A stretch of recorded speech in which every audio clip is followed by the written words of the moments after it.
Oke, bismillahirrahmanirrahim. Assalamualaikum warahmatullahi wabarakatuh. Lanjut materi kita tentang uji ANOVA ya. ANOVA ini kepanjangan dari Analysis of Variance ya. Jadi kalau uji ANOVA dibandingkan dengan uji beda T atau independent t-test, itu perbedaan yang paling mendasar adalah pada jumlah kelompok populasi ataupun kelompok yang diperbandingkan ya. Kalau misalkan pada uji T atau uji independent t-test itu hanya membandingkan maksimal dua kelompok atau populasi yang berbeda. Sedangkan di sini yang kita bandingkan itu bisa dua kelompok, bisa lebih dari dua kelompok yang berbeda, bisa 3, 4 dan seterusnya seperti itu. Ya, di sini sudah saya tambahkan ada beberapa syarat dalam melakukan uji ANOVA ya. Sebenarnya uji beda T atau uji T independen itu sendiri sudah menggunakan ANOVA, tetapi namanya one way ANOVA atau ANOVA satu arah ya. Sehingga seringkali orang itu menyebut kalau ANOVA yang satu arah ini itu bukan ANOVA ya. Sebenarnya sama, tapi bedanya itu tadi jumlah yang digunakan untuk diperbandingkan ya. Ini sudah saya masukkan ke dalam kelas open learning-nya. Nanti kalian bisa simak. Dan sebelum kalian melakukan uji ANOVA, dengan asumsi kalian sudah selesai melaksanakan uji angket ya, validitas reliabilitas, ada beberapa hal yang harus kalian ketahui, bahwa untuk melakukan uji ANOVA kalian harus melakukan uji normalitas karena syarat data harus berdistribusi normal. Yang kedua, data variabel dependennya atau yang terikat itu berupa data skala interval atau rasio, sementara variabel independennya itu harus berjenis skala kategorial ya. Nanti akan saya jelaskan dalam video tutorial di SPSS ini. Yang ketiga ini, populasinya itu juga yang dibandingkan harus homogen.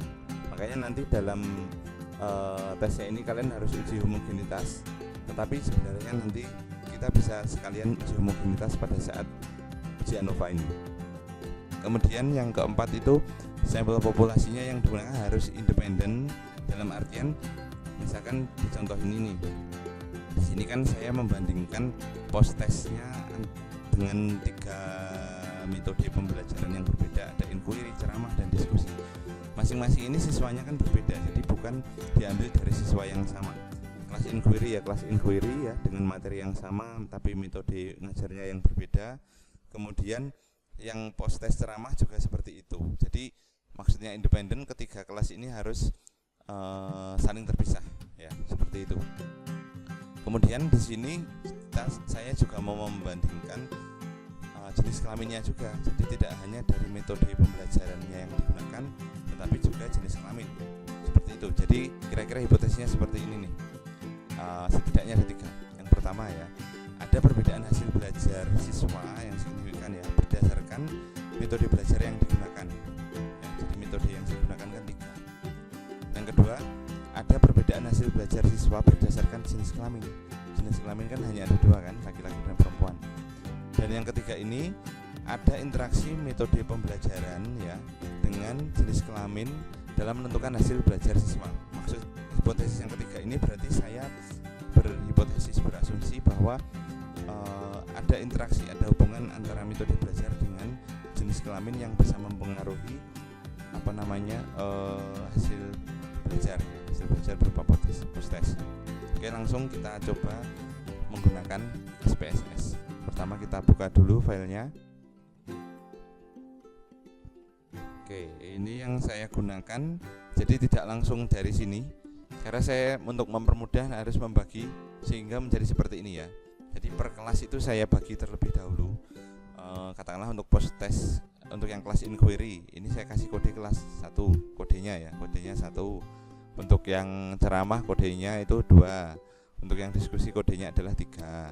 Sedangkan untuk jenis kelamin yang tadi awalnya laki-laki dan perempuan, saya ubah menjadi laki-laki itu kodenya 1, perempuan kodenya 2. Dan jumlahnya nggak harus sama, misalkan perempuan harus 7, laki-laki harus 7, nggak harus seperti itu ya.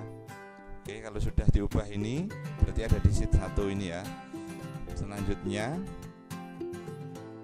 kita analisa ya. Kita masukkan dulu. Oke.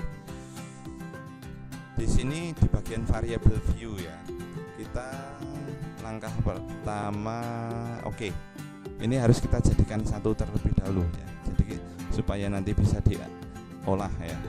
Dari sini nilai postesnya kita jadikan satu dulu, kita blok, kita cut ya, kita paste di bawah ini.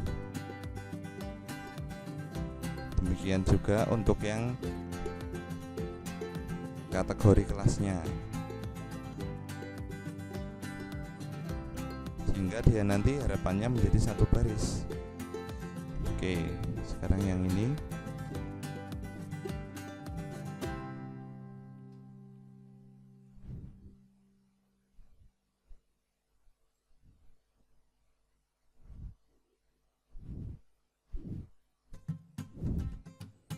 jadi dari 3 kelas yang berbeda itu tadi kita jadikan satu terlebih dahulu dengan kode untuk membedakan ya antara kelas yang satu dengan kelas yang lain. Oke, tinggal sekarang jenis kelaminnya. Ini saya hapus dulu.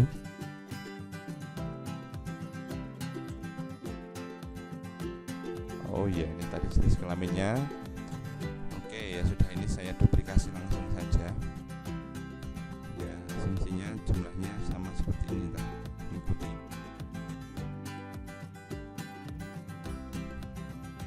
Untuk mempercepat saja ini. Kita cek. Oke, udah pas ya. Kalau sudah, kita kembali ke variable view. Disinilah pengkategorian itu kita bisa masukkan ya di variable view. Di kolom value ini kita masukkan. Tadi kan untuk kode kelas ya, kode kelas kita untuk satu tadi adalah kelas inquiry. Kita add. Yang nomor 2 itu adalah kelas ceramah. Yang ketiga adalah kelas diskusi.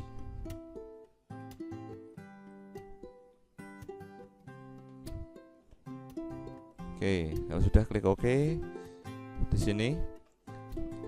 Nah, yang tadi saya maksud di Open Learning, di sini tadi data variabelnya untuk yang independen itu harus kategorial. Kategorial itu maksudnya ya ini tadi. Karena dalam hal ini, dalam kasus ANOVA ini, nanti yang kode kelas dan jenis kelamin inilah yang mempengaruhi. Artinya dia adalah variabel independennya. Inilah yang disebut kategorialnya. Jadi di sini tulisannya nominal. Sedangkan yang variabel dependent atau yang mau kita bandingkan tadi kan berdasarkan nilainya kan, nilai postesnya itu, maka itu yang disebut sebagai variable dependent dan kita menggunakan skala. Oke, satu lagi ya yang perlu saya masukkan value-nya adalah jenis kelamin.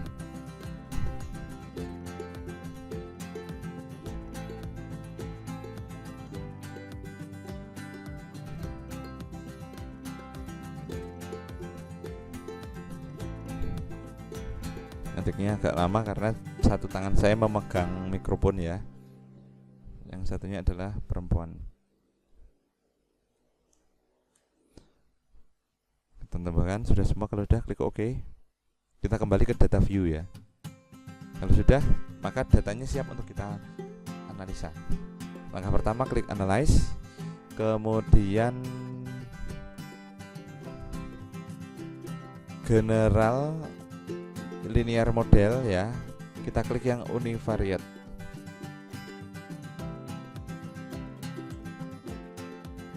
Di sini untuk yang dependent silahkan dimasukkan dengan posttest. Sedangkan untuk yang independent kita masukkan di sini. Kalau sudah klik option.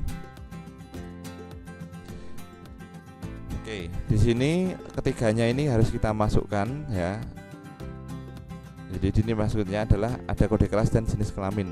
Kode kelas dan jenis kelamin karena tadi yang hipotesis ketiga tadi kita kan yang ini, kalau mungkin lupa, hipotesis ketiga kan ada interaksi antara metode belajar tadi dengan jenis kelamin. Kalau sudah, ini dicentang ya, deskriptif statistik dan homogenitas. Signifikansi yang kita gunakan adalah 5%, maka di sini sudah betul 0,05 ya. Kalau sudah, klik continue. Kalau sudah, klik OK. Oke, ini sudah muncul tabelnya. Tabel yang pertama between subject factor. Di sini itu dibagi menjadi variabel yang kita analisis tadi ya, variabel independennya tadi dari kelas hingga jenis kelaminnya. Ini sudah betul data yang kita gunakan, tapi di situ tertulis yang perempuan 30 ya, memang seperti itu. Oke, laki-laki 30, perempuan 30. Oke. Kemudian di bagian deskriptif statistik ini isinya hanya analisis deskriptifnya saja. Misalkan min ini adalah nilai rata-ratanya ya, rata-ratanya n-nya ini adalah jumlahnya laki-laki 10, perempuan 10, totalnya n jadi 20 kan, betul. Ini minnya rata-ratanya, kelas ramah rata-rata laki-laki sekian. Tapi ini masih belum bisa kita gunakan untuk uji hipotesis, istilahnya untuk menarik kesimpulan dari hipotesis tadi. Ini baru analisis deskriptif saja. Kemudian beralih ke tabel Levene test of equality of error variance.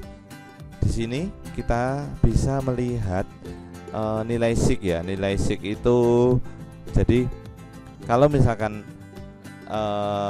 nilai signya itu lebih besar dari 0,05 atau signifikansi kita, maka itu dikatakan homogen ya, atau lolos uji homogenitas. Jika kurang dari itu, maka dia tidak lolos uji homogenitas. Di sini nilainya lebih kecil ya, jadi sebenarnya dia tidak lolos uji homogenitas. Tapi kita bisa katakanlah kita bisa menggunakan analisis uji homogenitas secara terpisah ya. Siapa tahu nanti hasilnya berbeda ya. Jadi ini saya loncati saja dulu, karena misalkan dalam realnya kalau ketemu nilai di bawah dari 0,05 harusnya kita nggak bisa lanjut untuk uji ANOVA, analisis ANOVA-nya. Ternyata di sini kurang dari, tapi karena ini untuk memberikan contoh materi, jadi kita anggap katakanlah ini sudah lolos uji homogenitas saja ya. Tapi kalau dari segi nilai sebenarnya tidak.